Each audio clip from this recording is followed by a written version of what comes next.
П'ята річниця трагедії в Одесі 2 травня 2014-го. Внаслідок масових сутичок між проукраїнськими активістами і проросійськими сепаратистами в місті загинуло 48 людей і понад 200 отримали поранення. Більшість жертв через пожежу в будинку профспілок. Сьогодні в Одесі вчергове вшанували пам'ять загиблих. Люди несли до місць трагедії квіти та свічки. Детальніше далі в сюжеті.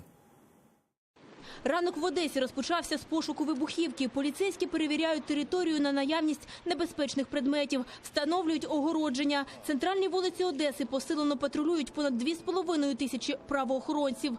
Усі небайдужі зранку несуть квіти та свічки на місце масових заворушень. Ми розуміли всі виклики, які могли бути, і тому заздалегідь організували роботу одеської поліції. Крім того, ми прибули додаткові сили та засоби і Національної гвардії, патрульної поліції, для того, щоб ми організували роботу і з 7 ранку вже повністю взяли під охорону це місто. Перші заворушення 2 травня 2014-го почалися в центрі Одеси. Тут зібралося близько 2000 людей на марш за єдину Україну, а також 300 прихильників федералізації. Масові сутички поліція не зупинила. Як наслідок, 6 загиблих, в основному від вогнепальних поранень. Далі події переміщуються на Куликове поле. Тут проукраїнські активісти знищують табір сепаратистів. Антимайданівці барикадуються у будинку профспілок. В хід ідуть запальні суміші. У будівлі виникає пожежа. Люди вистрибують прямо з вікон. Від диму та вогню гине ще 42 людини.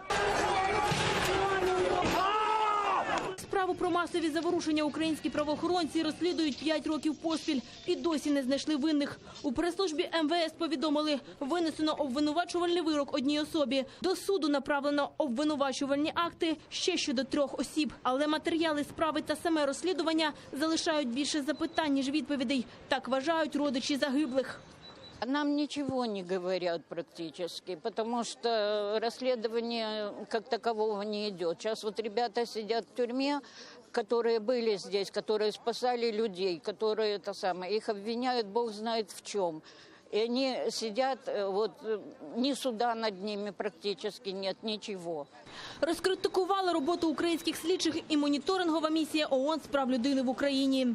Моніторингова місія з прав людини в Україні відзначає, що минуло вже 5 років після подій 2 травня 2014 року в Одесі, але й досі нікого не притягнуто до відповідальності. Насильство, яке призвело до вбивства та насильницької смерті 48 осіб та отримання тілесних ушкоджень близько 247 особами. Моніторингова місія занепокоєна тим, що вище викладені проблеми становлять серйозну перешкоду для доступу жертв та їхніх сімей до правосуддя.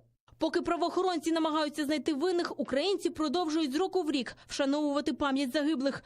Траурний день в Одесі закінчився сьогодні традиційним молебнем. Наталя Барська, Заман, АТР.